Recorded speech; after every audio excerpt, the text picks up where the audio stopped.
Pasar itu sudah ada jauh sebelum nama kota dicatat di peta. Orang-orang menyebutnya Pasar Kembang. Bukan karena bunga, tetapi karena dulu segala usaha di sana bisa mekar jika tahu caranya. Setiap pagi sebelum matahari benar-benar naik, bau tanah basah, sayur segar, dan keringat manusia bercampur menjadi satu. Disinilah Sutrisno menghabiskan lebih dari separuh hidupnya. Sutrisno bukan pedagang kaya, tapi namanya dikenal. Ia mewarisi kios sembako dari ayahnya, lalu ayahnya dari kakeknya. Semua serba biasa, tetapi ada satu hal yang membuat pelanggan setia. Sutrisno jarang curang. Timbangannya pas, hutang dicatat rapi, dan ia selalu ingat nama anak pelanggan yang sekolah atau yang sedang sakit. Di pasar seperti ini, kepercayaan lebih mahal dari uang. Namun pagi itu berbeda. Sejak 3 bulan terakhir, pasar terasa lebih sempit. Bukan karena bangunannya berubah, tetapi karena kehadiran kios baru di deretan depan. Spanduknya besar, warnanya mencolok, dan harganya terpampang jelas, lebih murah dari siapapun. Pemiliknya seorang pria muda bernama Arga. Arga datang seperti angin kencang. Modal besar, barang selalu lengkap, dan promosi tak henti-henti. Dalam waktu singkat, kios-kios lama mulai sepi, termasuk milik Sutrisno. Awalnya Sutrisno tidak terlalu memikirkan, persaingan itu biasa, pikirnya. Tapi ketika pemasok langganannya mulai sulit dihubungi, ketika barang yang biasa datang tepat waktu mendadak terlambat atau kualitasnya menurun, barulah ia merasa ada yang tidak beres. "Maaf Kak Tris," kata seorang pemasok sambil menghindari tatapan. "Sekarang kami sudah kerjasama eksklusif." Eksklusif. Kata itu terasa pahit. Setiap hari pendapatan Sutrisno turun. Ia mulai menghitung ulang uang belanja, menunda bayar iuran, dan menenangkan istrinya dengan janji-janji yang bahkan ia sendiri tidak yakin. Di rumah, anaknya yang sulung bertanya kenapa uang SPP belum dibayar. Sutrisno hanya tersenyum dan berkata, "Nanti Bapak urus." Di sisi lain pasar, Arga semakin sibuk. Kiosnya tak pernah sepi. Ia ramah, cepat, dan selalu tersenyum. Tapi senyum itu terasa aneh bagi sebagian orang. Terlalu tenang untuk persaingan sekeras ini. Beberapa pedagang lama mulai berbisik. "Cepat sekali naiknya. Modal dari mana? Masak bisa serapi itu semua?" Bisikan-bisikan kecil itu beredar seperti asap tipis. Tidak jelas sumbernya, tapi cukup untuk membuat suasana pasar berubah. Orang-orang mulai mengingat cerita lama, tentang pedagang yang jatuh bukan karena rugi, tapi karena kena sesuatu. Sutrisno mendengar semua itu, tapi ia memilih diam. Ia masih percaya kerja keras akan membuahkan hasil. Namun pasar seakan tidak berpihak. Timbangannya pernah jatuh sendiri tanpa sebab. Gula yang disimpan rapi tiba-tiba basah dan menggumpal. Karyawannya mengeluh pusing dan mual tanpa penjelasan. "Pak, kok rasanya kios kita dingin ya?" kata salah satu karyawan suatu pagi. Sutrisno tidak menjawab. Ia merasakan hal yang sama, tapi menolak memikirkannya terlalu jauh. Sementara itu, Arga mulai mengalami malam-malam yang aneh. Ia bermimpi berjalan sendirian di pasar yang kosong. Semua kios tertutup, lampu mati, hanya suara timbangan yang berderit pelan. Dalam mimpi itu, ia selalu berhenti di tengah pasar, di depan kios yang tak berpenghuni. Di atas meja, ada buku besar tanpa judul. Ketika ia membukanya, halaman-halamannya kosong, kecuali satu kalimat yang terus berubah. Ia selalu terbangun sebelum sempat membacanya dengan jelas. Pagi hari, Arga kembali menjadi dirinya yang biasa, fokus, rapi, dan penuh perhitungan. Ia tahu beberapa pedagang tidak menyukainya, tapi baginya itu risiko bisnis. Dunia usaha tidak mengenal belas kasihan, begitu prinsipnya. Jika ia tidak mengambil kesempatan, orang lain yang akan melakukannya. Namun ia tidak sadar bahwa setiap langkahnya meninggalkan jejak. Bukan jejak kaki, melainkan sesuatu yang lebih halus, sesuatu yang dirasakan pasar. Sore itu, Sutrisno duduk lama di kiosnya setelah pasar mulai sepi. Ia menatap deretan kios, termasuk kios Arga yang sudah tutup lebih awal. Angin sore berhembus pelan, membawa suara lonceng kecil dari arah timbangan umum pasar.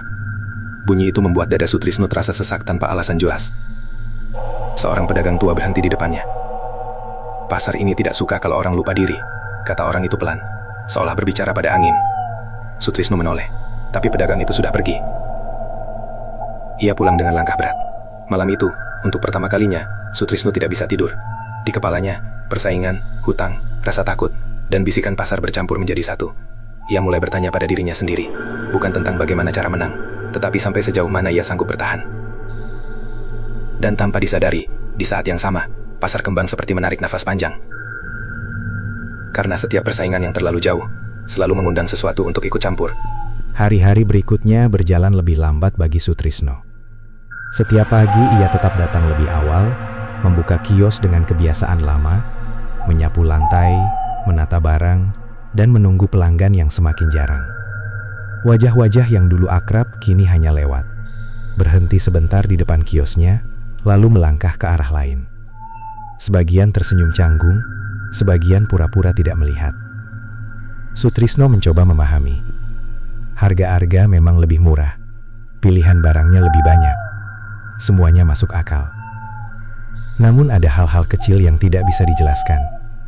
Pelanggan lama mengeluh barang dari kios Sutrisno cepat rusak, padahal kualitasnya sama seperti dulu. Beras terasa apek lebih cepat, minyak berbau aneh, dan gula mudah mencair meski disimpan rapat. Ia memeriksa gudang, mengganti karung, bahkan membersihkan ulang rak. Tidak ada yang berubah. Di pasar bisikan semakin sering terdengar. Tidak lagi samar, tapi mulai berani diucapkan dengan suara pelan di antara kios-kios. Katanya Pak Tris kena. Kena apa?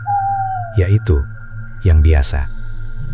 Sutrisno mendengar semuanya, meski orang-orang mengira ia tidak. Setiap kata menempel di kepalanya seperti debu halus yang sulit dibersihkan. Ia ingin marah, ingin membantah, tapi pada siapa? Pasar hidup dari cerita, dan cerita tumbuh lebih cepat dari kebenaran. Suatu siang, karyawan Sutrisno jatuh pingsan di depan kios. Tidak ada darah, tidak ada luka, hanya tubuh lemas dan wajah pucat. Orang-orang berkerumun, menatap dengan campuran iba dan takut. Sejak hari itu, satu karyawan memilih berhenti. Katanya ingin cari kerja yang lebih tenang. Sutrisno pulang dengan tangan gemetar. Di rumah, istrinya tidak lagi bertanya dengan nada lembut. Kekhawatiran berubah menjadi kecemasan, kecemasan berubah menjadi kemarahan yang ditahan. "Kita mau sampai kapan begini?" tanya istrinya suatu malam. "Kalau memang ada yang tidak beres, cari tahu. Jangan diam saja." Kata-kata itu terus terngiang. Di sisi lain, Arga mulai merasa tidak nyaman dengan keberhasilannya sendiri. Setiap kali ia menghitung omset, angka-angka itu seharusnya membuatnya puas. Namun ada rasa kosong yang tidak bisa dijelaskan. Ia sering melamun di tengah kesibukan, menatap timbangan digitalnya terlalu lama, seolah menunggu sesuatu bergerak sendiri. Mimpi-mimpi itu semakin sering. Kini ia tidak hanya mendengar suara timbangan, tetapi juga langkah kaki di pasar kosong. Langkah itu selalu berhenti di belakangnya. Setiap kali ia menoleh, tidak ada siapa-siapa. Arga mulai mudah marah. Kesalahan kecil karyawan membuatnya tersinggung. Ia tidak mengerti kenapa dirinya berubah, tapi ia menolak mengaitkannya dengan hal-hal yang tidak masuk akal. Baginya, semua ada penjelasan logis, hanya saja ia belum menemukannya. Suatu sore, Arga bertemu Sutrisno di lorong sempit pasar. Mereka saling bertatap muka lebih lama dari biasanya. Tidak ada kata yang keluar. Hanya tatapan dua orang yang sama-sama lelah, namun berdiri di sisi yang berbeda. "Pasar ini keras," kata Arga akhirnya, singkat dan datar. Sutrisno mengangguk pelan. "Iya, dulu tidak sekeras ini." Arga hendak menanggapi, tapi urung. Ada sesuatu di mata Sutrisno. Bukan kemarahan, melainkan ketakutan yang ditahan rapat. Untuk sesaat, Arga merasa bersalah, meski ia tidak tahu kenapa. Malam itu, Sutrisno didatangi pedagang tua yang pernah ia temui sebelumnya. Orang itu datang tanpa janji, duduk di teras rumah, dan menolak minum. "Pasar selalu adil," katanya pelan. "Tapi manusia jarang sabar menunggu keadilannya." Sutrisno ingin bertanya banyak hal, tapi yang keluar justru satu kalimat sederhana. "Kalau orang sudah terlanjur rugi, apa masih bisa balik?" Pedagang tua itu menatapnya lama.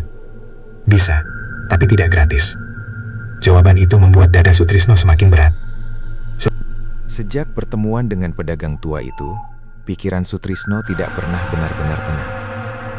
Ia tetap membuka kios seperti biasa, tetap menyapa orang dengan senyum yang dipaksakan. Tetapi di dalam kepalanya ada pintu yang sudah terlanjur terbuka. pintu menuju kemungkinan-kemungkinan yang dulu ia anggap tidak pantas untuk dipikirkan. Hari demi hari, keadaan tidak membaik. Justru sebaliknya. Dua pelanggan lama memutuskan pindah sepenuhnya ke kios Arga. Alasannya sederhana dan menyakitkan. Harga dan kualitas. Sutrisno tidak membantah. Ia hanya mengangguk, mencatat kehilangan itu seperti mencatat hutang yang tak akan terbayar. Di rumah, suasana semakin dingin. Istrinya jarang berbicara kecuali soal kebutuhan yang mendesak. Anak-anak mulai memahami bahwa keadaan mereka tidak sedang baik-baik saja. Sutrisno merasa gagal, bukan hanya sebagai pedagang, tetapi sebagai kepala keluarga. Suatu malam, ia duduk sendirian di dapur, menatap segelas teh yang sudah dingin. Kata-kata pedagang tua itu kembali terngiang. Bisa, tapi tidak gratis. Ia tidak tahu apa maksudnya secara pasti, tetapi ia tahu satu hal. Segala sesuatu yang instan selalu menuntut bayaran. Keesokan harinya, Sutrisno tidak langsung pulang setelah pasar tutup. Ia berjalan tanpa tujuan jelas, mengikuti langkahnya sendiri melewati gang-gang sempit yang jarang dilewati orang. Di ujung gang, ia berhenti di depan rumah sederhana yang nyaris menyatu dengan bayangan malam. Ia tidak tahu kenapa kakinya berhenti di situ, seolah tubuhnya sudah memutuskan lebih dulu. Seorang perempuan tua membukakan pintu. Wajahnya biasa saja, tidak menyeramkan, bahkan terkesan lelah. Kalau ragu, lebih baik pulang, katanya sebelum Sutrisno sempat bicara. Kalimat itu membuat Sutrisno terdiam, namun ia tidak pulang. Mereka berbicara lama, tanpa ritual aneh, tanpa kata-kata besar. Lebih seperti percakapan dua orang asing tentang hidup yang tidak adil. Perempuan itu tidak menawarkan apa-apa secara langsung. Ia hanya mendengarkan, lalu berkata pelan. Kadang manusia bukan minta bantuan, mereka cuma ingin penderitaannya dibagi. Sutrisno pulang dengan perasaan campur aduk. Tidak ada yang berubah secara nyata, tapi ia merasa telah melangkah melewati batas yang selama ini ia jaga. Sejak hari itu, Sutrisno mulai berubah. Ia lebih pendiam, lebih waspada. Ia tidak lagi sepenuhnya percaya pada kebetulan. Ketika kios Arga suatu hari kehabisan stok barang penting karena pengiriman tertunda, Sutrisno merasakan sesuatu yang tidak pernah ia rasakan sebelumnya. Bukan senang, tetapi lega. Dan rasa lega itu membuatnya takut pada dirinya sendiri. Arga di sisi lain mulai merasakan tekanan yang berbeda.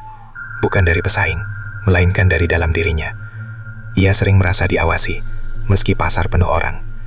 Timbangan digitalnya beberapa kali mati sendiri, lalu menyala kembali tanpa sebab. Catatan stoknya berantakan, seolah ada yang menghapus dan menulis ulang di luar kendalinya. Ia memarahi karyawan, lalu menyesalinya.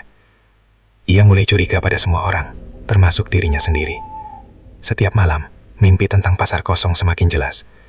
Kini ia melihat timbangan besar di tengah pasar, dan di atasnya ada benda-benda yang ia kenali. Nota, uang, bahkan foto keluarganya. Arga mulai bertanya-tanya, apakah semua keberhasilannya benar-benar bersih? Ia mengingat kembali cara-cara yang ia gunakan, menekan pemasok, mematikan pesaing dengan harga, menyebar kabar miring lewat orang lain. Tidak ilegal, tidak terbukti salah, tapi juga tidak sepenuhnya jujur. Di pasar, suasana berubah pelan-pelan. Orang-orang mulai merasakan ketegangan yang tidak bisa dijelaskan. Ada kios yang tiba-tiba sepi, ada yang mendadak ramai, lalu jatuh lagi. Pasar seperti berdenyut, naik turun mengikuti sesuatu yang tak terlihat. Sutrisno dan Arga jarang berbicara lagi. Jika berpapasan, mereka hanya saling mengangguk singkat. Keduanya sama-sama lelah, sama-sama merasa sedang berjalan di jalan yang licin. Bedanya, Sutrisno merasa sedang mengejar sesuatu, sementara Arga merasa sedang dikejar. Suatu malam, Sutrisno duduk di kamarnya, memegang buku catatan lama milik ayahnya. Di dalamnya tidak ada rahasia besar, hanya catatan hutang, nama pelanggan, dan pesan singkat tentang kejujuran. Sutrisno menutup buku itu dengan napas berat. Ia sadar, apapun yang sedang terjadi, ia tidak bisa lagi berpura-pura bersih sepenuhnya. Di tempat lain, Arga terbangun dengan mimpi terburunya. Dalam mimpi itu, ia berdiri di depan timbangan besar. Jarumnya bergerak liar, tidak pernah seimbang. Suara yang tidak ia kenal berbisik, "Kau terlalu ringan di nurani, terlalu berat di ambisi." Ia terbangun dengan dada berdebar. Untuk pertama kalinya, Arga merasa takut bukan pada kegagalan, melainkan pada keberhasilan yang ia raih. Dan Pasar Kembang terus diam, tidak membela, tidak menuduh, hanya mencatat. Karena bab ini bukan tentang siapa yang benar atau salah, melainkan tentang dua orang yang sudah melangkah terlalu jauh untuk kembali dan terlalu ragu untuk benar-benar maju. Perubahan itu tidak datang seperti badai. Ia hadir perlahan, hampir sopan, seolah memberi waktu bagi siapapun untuk menyangkalnya. Sutrisno adalah orang pertama yang menyadari bahwa sesuatu benar-benar telah bergerak. Bukan di pasar, bukan di kios, melainkan di dalam dirinya sendiri. Ia mulai bangun lebih pagi dari biasanya, bukan karena semangat, tapi karena gelisah. Ada perasaan seperti sedang menunggu giliran, meski ia tidak tahu giliran untuk apa. Di pasar, beberapa pelanggan lama kembali datang, ragu-ragu, lalu membeli dalam jumlah kecil. Sutrisno melayani seperti biasa, namun hatinya tidak lagi ringan. Setiap transaksi terasa seperti ditimbang, bukan hanya uang dan barang, tetapi niatnya sendiri. Di sisi lain, kios Arga mulai mengalami hari-hari yang tidak stabil. Kadang ramai, kadang sepi tanpa alasan jelas. Pemasok yang dulu selalu tepat waktu mulai sering terlambat. Beberapa bahkan tiba-tiba membatalkan kerjasama dengan alasan yang tidak masuk akal. Arga mencoba menekan, mengingatkan kontrak, namun jawabannya selalu mengambang. "Maaf mas, keputusan dari atas," begitu alasan yang berulang. Arga tidak tahu siapa atas yang dimaksud. Ia mulai kehilangan kendali atas hal-hal kecil. Mesin kasir bermasalah, laporan keuangan tidak cocok, dan satu karyawan terbaiknya mengundurkan diri tanpa penjelasan panjang. Arga merasa pasar yang dulu tunduk pada strateginya kini menolak diatur, dan itu membuatnya marah. Sementara itu, Sutrisno mendapat kunjungan lagi. Perempuan tua yang pernah ia temui datang ke kiosnya menjelang sore. Tidak ada salam panjang, tidak ada basa-basi. "Kau mulai merasa menang?" tanyanya. Sutrisno terdiam. Ia ingin menjawab tidak, tapi kenyataannya ia memang merasa ada angin yang berbalik. Perempuan itu mengangguk pelan, seolah sudah tahu jawabannya. "Jangan salah kira," katanya. "Yang bergerak bukan karena kau lebih benar, tapi karena yang lain sudah terlalu berat." Kalimat itu membuat Sutrisno tidak bisa tidur malam itu. Ia mulai memahami bahwa apapun yang sedang terjadi tidak sepenuhnya berada di bawah kendalinya. Ia hanya satu bagian kecil dari sesuatu yang lebih besar, dan bagian itu bisa sewaktu-waktu diganti. Arga semakin sering bermimpi buruk. Kini mimpi-mimpi itu terasa nyata, seolah bukan sekedar bunga tidur. Ia melihat pasar ramai, lalu tiba-tiba semua orang berhenti bergerak. Mata mereka tertuju padanya. Timbangan besar muncul di tengah lorong, dan satu persatu benda dari kiosnya terangkat ke udara, diletakkan di sisi timbangan. Namun yang membuatnya terbangun dengan teriakan bukan benda-benda itu, melainkan saat jarum timbangan berhenti, dan suara itu berkata, "Masih kurang." Arga mulai mencari jawaban. Ia berbicara dengan orang-orang yang dulu ia anggap remeh. Pedagang lama, kuli angkut, bahkan tukang parkir. Dari mereka ia mendengar cerita-cerita yang selama ini ia abaikan. Tentang pasar yang punya cara sendiri, tentang pedagang yang jatuh bukan karena kalah, tapi karena lupa diri. Untuk pertama kalinya, Arga merasa takut pada sesuatu yang tidak bisa ia hitung. Di pasar, orang-orang mulai membandingkan.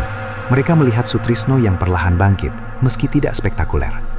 Mereka juga melihat Arga yang mulai sering duduk termenung di kiosnya, menatap angka-angka yang tidak lagi patuh. Bisikan berubah arah. Sekarang gantian. Memang tidak ada yang bisa melawan pasar. Sutrisno mendengar itu dan merasa mual. Ia tidak menikmati perubahan ini. Setiap kabar buruk tentang Arga justru membuat dadanya semakin berat. Ia sadar, apapun yang ia lakukan atau izinkan terjadi telah menyeret orang lain ke dalam pusaran yang sama. Suatu sore, Sutrisno dan Arga kembali berpapasan. Kali ini Arga yang terlihat lebih tua, lebih letih.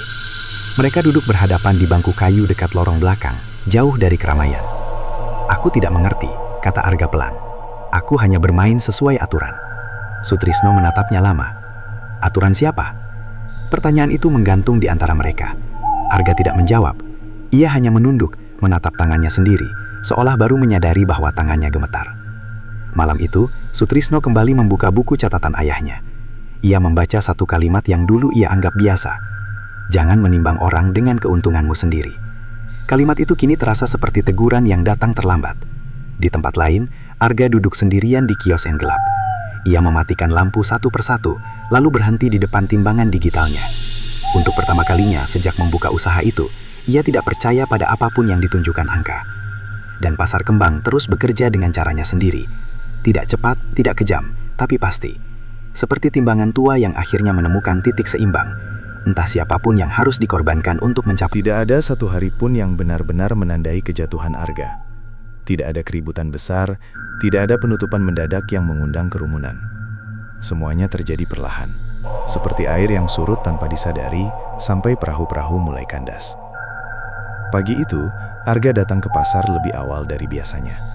Ia duduk lama di kiosnya sebelum membuka, menatap deretan barang yang tersusun rapi. Untuk pertama kalinya, semua itu tidak memberinya rasa bangga. Yang ada hanya kelelahan. Bukan lelah fisik, melainkan lelah mempertahankan sesuatu yang terus terasa ingin lepas dari genggaman. Satu persatu masalah datang tanpa bisa ia cegah. Kontrak dengan pemasok besar diputus sepihak. Alasan resminya tidak jelas, hanya disebutkan perubahan kebijakan. Modal yang selama ini terasa cukup mulai menipis karena arus barang tersendat. Ia mencoba mencari pemasok baru, tetapi selalu kalah cepat. Seolah setiap langkah yang ia ambil sudah lebih dulu diketahui dan ditutup jalannya. Karyawan yang tersisa bekerja dengan canggung. Tidak ada lagi tawa, tidak ada lagi semangat. Arga tidak menyalahkan mereka. Ia sendiri sudah tidak yakin dengan arah yang ia tuju. Di sisi lain pasar, Sutrisno mulai merasakan dampak yang berbeda. Usahanya memang membaik, tapi tidak melonjak. Ia kembali ke titik yang hampir sama seperti sebelum Arga datang. Cukup untuk hidup, cukup untuk bernapas. Namun ketenangan yang ia harapkan tidak pernah datang. Setiap kali melihat kios Arga yang semakin sepi, Sutrisno merasa seperti sedang melihat cermin yang menampilkan kemungkinan terburuk dari dirinya sendiri. Ia mulai menghindari pembicaraan soal pasar, menghindari pujian, dan menghindari perasaan menang. Suatu malam, perempuan tua itu datang lagi. Kali ini tidak lama. "Kau sudah melihat hasilnya," katanya. "Sekarang yang tersisa hanya satu pertanyaan." Sutrisno menatapnya. "Pertanyaan apa? Apakah kau mau terus menimbang, atau berhenti sebelum timbangan itu berbalik ke arahmu?" Tidak ada ancaman dalam nada suaranya. Justru itu yang membuat Sutrisno merinding. Ia mengangguk pelan. Ia tahu apa yang harus ia lakukan, meski tidak tahu bagaimana caranya. Keesokan harinya, Arga tidak membuka kios. Kabar beredar cepat. Ada yang bilang ia sakit, ada yang bilang ia bangkrut. Ada pula yang mengaitkannya dengan cerita-cerita lama yang kembali diungkit. Pasar kembali ramai oleh bisikan, seperti dulu. Sore harinya, Sutrisno mendatangi rumah Arga. Tidak ada rencana besar, hanya dorongan yang tidak bisa ia abaikan. Arga membukakan pintu dengan wajah pucat dan mata yang lelah. "Aku rasa aku sudah kalah," kata Arga tanpa basa-basi. Sutrisno menggeleng kuan. Tidak ada yang benar-benar menang. Mereka duduk lama tanpa banyak bicara. Untuk pertama kalinya, tidak ada persaingan di antara mereka. Hanya dua orang yang sama-sama terseret terlalu jauh oleh ambisi dan ketakutan masing-masing. Arga akhirnya memutuskan menutup kiosnya. Tidak dramatis, tidak diumumkan besar-besaran. Ia menjual sisa barang, membayar karyawan, dan pergi dari kota itu dengan satu koper dan banyak pertanyaan yang tidak terjawab. Tidak ada yang tahu kemana ia pergi, dan pasar pun tidak bertanya. Beberapa bulan kemudian, pasar kembang direnovasi, lorong diperlebar, atap diperbaiki, dan timbangan umum diganti dengan yang baru. Suara dari lama menghilang, digantikan bunyi digital yang bersih dan teratur. Orang-orang berkata pasar kini terasa lebih ringan. Sutrisno tetap berjualan di kios yang sama. Ia tidak memperbesar usaha, tidak menurunkan harga secara ekstrim. Ia kembali pada cara lama, dengan satu perbedaan besar. Ia tidak lagi menganggap pasar sebagai tempat untuk mengalahkan orang lain. Anaknya kembali sekolah tanpa tunggakan. Istrinya mulai tersenyum lagi, meski ada bekas cemas yang tidak sepenuhnya hilang. Sutrisno tahu, beberapa hal tidak bisa kembali seperti semula. Suatu pagi, saat membuka kios, Sutrisno menemukan buku kecil di atas meja. Bukan buku ayahnya, bukan pula miliknya. Di halaman pertama hanya ada satu kalimat pendek, ditulis dengan tinta yang hampir pudar. Yang paling mahal bukan kerugian, tapi lupa diri. Sutrisno menutup buku itu dan menyimpannya tanpa pernah menunjukkannya pada siapapun. Pasar kembali berjalan seperti biasa. Orang datang dan pergi, usaha naik dan turun. Namun bagi mereka yang cukup peka, pasar kembang tidak pernah benar-benar lupa. Ia hanya berhenti berbicara, menunggu saat manusia kembali terlalu yakin bahwa semua bisa dimenangkan tanpa harga. Dan disitulah ceritanya berakhir. Bukan dengan kemenangan, bukan dengan hukuman besar, melainkan dengan keseimbangan yang rapuh, yang hanya bisa bertahan selama manusia ingat bahwa setiap ambisi, sekecil apapun, selalu ada timbangannya. Waktu berjalan, dan seperti kebanyakan hal di pasar kembang, ia tidak pernah berhenti untuk siapapun. Renovasi selesai, kios-kios kembali penuh, dan orang-orang mulai membicarakan hal lain. Harga cabai, cuaca yang tak menentu, atau kabar sanak saudara. Nama Arga jarang disebut. Jikapun muncul, ia hanya menjadi cerita singkat, tanpa emosi, seperti menyebut hujan kemarin sore. Sutrisno tetap datang pagi-pagi, Kebiasaan lama itu menahannya tetap waras. Ia menyapu lantai kios dengan gerakan pelan, menata barang tanpa tergesa, dan menyapa orang-orang dengan cara yang sama seperti dulu. Namun ada sesuatu yang berubah, sesuatu yang tidak terlihat dari luar. Ia kini lebih sering berhenti sejenak sebelum mengambil keputusan kecil, menimbang harga, menimbang ucapan, menimbang niat. Seolah timbangan pasar yang dulu menghantuinya kini berpindah ke dalam kepalanya. Tidak menekan, tapi selalu ada. Suatu pagi, seorang pedagang muda membuka kios tidak jauh darinya. Modal pas-pasan, barang seadanya. Tapi semangatnya mengingatkan Sutrisno pada Arga di masa awal, sebelum ambisi berubah menjadi beban. Pedagang muda itu sering bertanya, minta saran, dan mengeluh tentang sulitnya bersaing. "Kuncinya apa, Pak?" tanyanya suatu hari. Sutrisno terdiam lama sebelum menjawab. "Jangan cepat ingin besar," katanya akhirnya. "Pasar ini tidak suka dikejar." Pedagang muda itu tertawa, mengira itu hanya petuah orang tua. Sutrisno tidak menegur. Ia tahu, beberapa pelajaran hanya bisa dipahami setelah dilewati. Kadang-kadang di sore hari yang lengang, Sutrisno masih mendengar suara-suara kecil. Bukan lagi derit timbangan, bukan bisikan yang membuat bulu kuduk berdiri. Hanya bunyi langkah kaki, atau desahan angin yang terasa terlalu dekat. Ia tidak menoleh. Ia belajar bahwa tidak semua hal perlu ditanggapi. Perempuan tua itu tidak pernah datang lagi. Tidak ke kios, tidak ke rumah. Seolah perannya selesai begitu saja. Sutrisno tidak mencarinya. Ia takut. Jika ia mencarinya, berarti ia masih ingin menimbang sesuatu yang seharusnya dibiarkan diam. Tentang Arga, kabarnya samar. Ada yang bilang ia membuka usaha kecil di kota lain. Ada juga yang mengatakan ia bekerja sebagai pegawai biasa, jauh dari dunia dagang. Tidak ada yang tahu pasti. Sutrisno hanya berharap satu hal. Dimanapun Arga berada, ia menemukan cara untuk tidur tanpa mimpi. Suatu malam, saat pasar sudah lama tutup, Sutrisno kembali karena lupa mematikan lampu kios. Lorong-lorong gelap, hanya diterangi cahaya temaram. Ia berjalan pelan, dan untuk sesaat, ia merasa seolah pasar itu kembali menjadi dirinya yang lama, hening, tua, dan penuh ingatan. Di tengah lorong, ia berhenti. Tidak ada apa-apa di sana. Namun perasaan itu datang lagi. Perasaan sedang diperhatikan. Bukan dengan niat buruk, bukan dengan ancaman. Lebih seperti tatapan seseorang yang memastikan semuanya masih pada tempatnya. "Sudah cukup," gumam Sutrisno. Entah pada siapa. Ia mematikan lampu dan melangkah pergi tanpa menoleh. Hari-hari berikutnya berjalan biasa. Terlalu biasa, mungkin. Dan justru disitulah letak ketenangan yang sebenarnya. Tidak ada lonjakan, tidak ada kejatuhan. Hanya naik turun kecil yang bisa diterima. Sutrisno mulai memahami sesuatu yang dulu luput dari perhatiannya. Pasar tidak pernah benar-benar menghukum atau memberi hadiah. Ia hanya memperbesar apa yang sudah ada di dalam diri manusia. Keserakahan membuat jatuh terasa seperti kutukan. Kesabaran membuat bertahan terasa seperti keberuntungan. Beberapa orang masih percaya ada sesuatu yang gelap pernah terjadi. Mereka menyebutnya dengan banyak nama.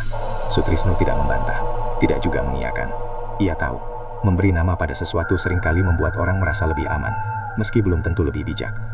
Pada suatu pagi yang cerah, Sutrisno membuka buku kecil yang ia simpan sejak lama. Ia menambahkan satu kalimat di halaman kosong terakhir, dengan tulisan tangannya sendiri. "Pasar tidak pernah lupa, tapi manusia boleh belajar." Ia menutup buku itu dan menyimpannya kembali. Pasar kembang kembali ramai. Anak-anak berlari, pedagang tertawa, pembeli menawar dengan suara keras. Dari luar semuanya tampak normal. Dan mungkin memang begitulah akhirnya. Tidak ada penutup yang menggelegar, tidak ada kebenaran yang diumumkan. Hanya satu pelajaran yang tertinggal, bersembunyi di antara deretan kios dan langkah kaki manusia. Bahwa setiap jalan pintas selalu terlihat sepi di awal, tapi jarang benar-benar berakhir tanpa meninggalkan jejak. Dan pasar kembang, seperti biasa, memilih diam, menunggu. Tahun berganti tanpa tanda khusus. Kalender di dinding kios Sutrisno diganti satu kali, lalu diganti lagi. Angka-angka berubah, tetapi pasar kembang tetap berdiri di tempat yang sama, dengan ritmenya sendiri. Orang-orang yang datang silih berganti, membawa cerita baru. Sementara cerita lama perlahan tenggelam, tidak hilang, hanya tersimpan di dasar ingatan.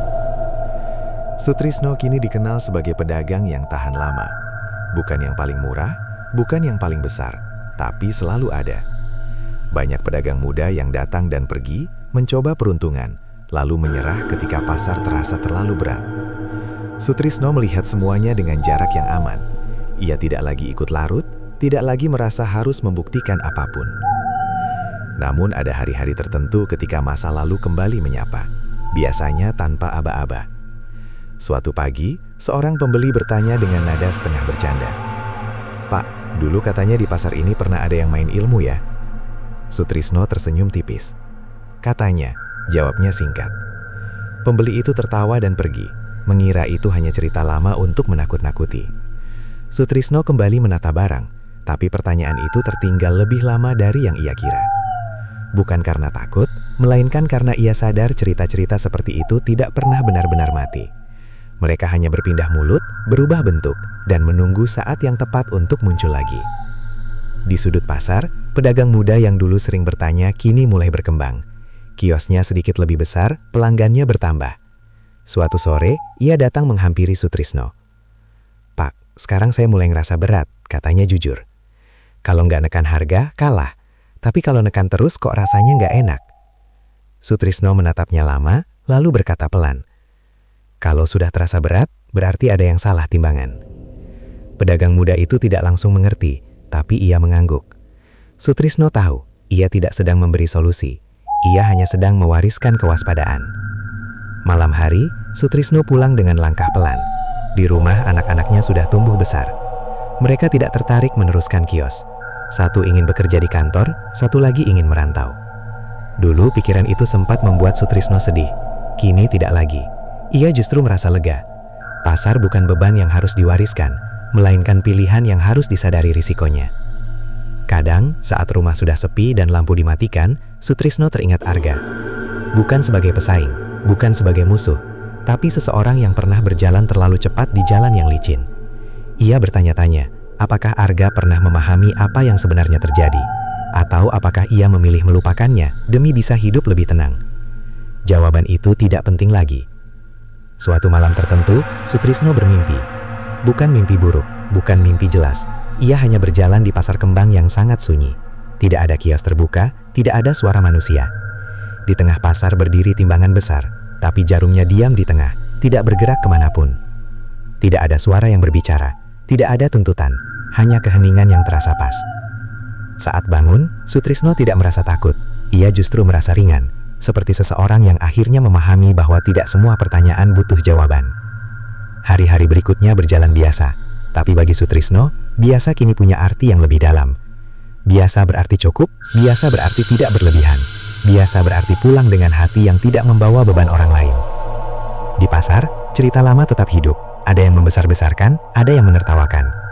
Sutrisno membiarkan semuanya. Ia tahu, manusia butuh cerita untuk menjelaskan ketakutan mereka, sama seperti mereka butuh angka untuk menjelaskan keberuntungan. Pasar kembang terus berdiri, menyimpan jejak langkah, keserakahan, penyesalan, dan sedikit kebijaksanaan yang kadang tertinggal. Tidak ada penanda khusus yang menunjukkan bahwa sesuatu pernah terjadi. Tidak ada prasasti, tidak ada peringatan. Namun bagi siapapun yang cukup lama tinggal, cukup lama berdagang, dan cukup lama mendengar tanpa terlalu banyak bicara, pasar kembang selalu memberi satu pesan yang sama, tanpa kata-kata. Bahwa persaingan tidak pernah salah, ambisi tidak selalu buruk. Yang berbahaya adalah ketika manusia lupa berhenti menimbang dirinya sendiri. Dan di sanalah cerita ini benar-benar berakhir. Bukan di saat semua masalah selesai, melainkan di saat seseorang belajar untuk tidak mengulanginya. Musim hujan datang lebih cepat tahun itu. Atap pasar yang baru diperbaiki masih sering bocor di beberapa sudut, meninggalkan genangan kecil yang memantulkan cahaya lampu. Orang-orang mengeluh, lalu tertawa, lalu kembali berdagang seperti biasa. Pasar kembang selalu begitu, tidak pernah sempurna, tapi selalu berjalan. Sutrisno kini jarang terlibat dalam urusan pasar di luar kiosnya sendiri. Ia tidak lagi ikut rapat pedagang kecuali jika benar-benar perlu. Bukan karena tidak peduli, melainkan karena ia sudah belajar bahwa terlalu banyak campur tangan seringkali membawa beban yang tidak diminta. Ia memilih mengurus bagiannya saja, dengan cara yang paling jujur yang ia bisa. Namun ketenangan itu kembali diuji ketika kabar baru menyebar. Seorang investor dari luar kota membuka deretan kios modern di sisi timur pasar. Bangunannya rapi, bersih, dan terlihat maju. Sistemnya berbeda, harga tetap, pembayaran cepat, dan promosi besar-besaran. Banyak pedagang lama gelisah. Beberapa mulai panik, mengingatkan satu sama lain pada masa ketika Arga pertama kali datang. Bisikan lama muncul kembali, meski dengan wajah yang berbeda. Jangan-jangan kejadian dulu terulang. Pasar ini memang tidak pernah tenang lama. Apa kita bakal kalah lagi? Sutrisno mendengar semuanya. Tapi kali ini reaksinya berbeda. Ia tidak merasa terancam. Ia justru merasa seperti sedang diuji untuk terakhir kalinya. Bukan oleh pasar, melainkan oleh dirinya sendiri. Pedagang muda yang dulu sering meminta saran datang lagi dengan wajah cemas. "Pak, gimana ini? Kalau kita diam saja bisa habis." Sutrisno menatap ke arah kios-kios baru itu. "Mungkin," katanya pelan. "Atau mungkin kita hanya perlu berdagang seperti manusia, bukan seperti orang ketakutan." Jawaban itu tidak memuaskan siapapun. Tapi Sutrisno tidak berniat memuaskan. Ia tahu, setiap orang harus memilih sendiri cara bertahannya. Hari-hari berlalu. Kios modern itu ramai di awal, seperti yang sudah-sudah. Banyak pembeli tertarik pada kebaruan. Namun perlahan, sebagian kembali ke kios lama. Bukan karena harga, melainkan kebiasaan. Karena rasa dikenal. Karena obrolan singkat yang tidak tercatat di struk. Sutrisno melihat pola itu dengan tenang. Ia tidak merasa menang. Ia hanya melihat pasar melakukan apa yang selalu ia lakukan. Menyaring. Suatu sore, seorang pria paruh baya menghampiri kiosnya. Wajahnya asing. Tapi tatapannya terasa lama tinggal di tempat itu. "Bapak Sutrisno?" tanyanya. Sutrisno mengangguk. "Saya pernah berdagang di sini. Lama sekali. Saya pergi setelah kejadian dulu." Sutrisno tidak bertanya kejadian yang mana. Ia tahu. Pria itu senyum kecil. "Pasar ini masih sama ya. Kalau kita datang dengan niat yang berat, pulangnya juga berat."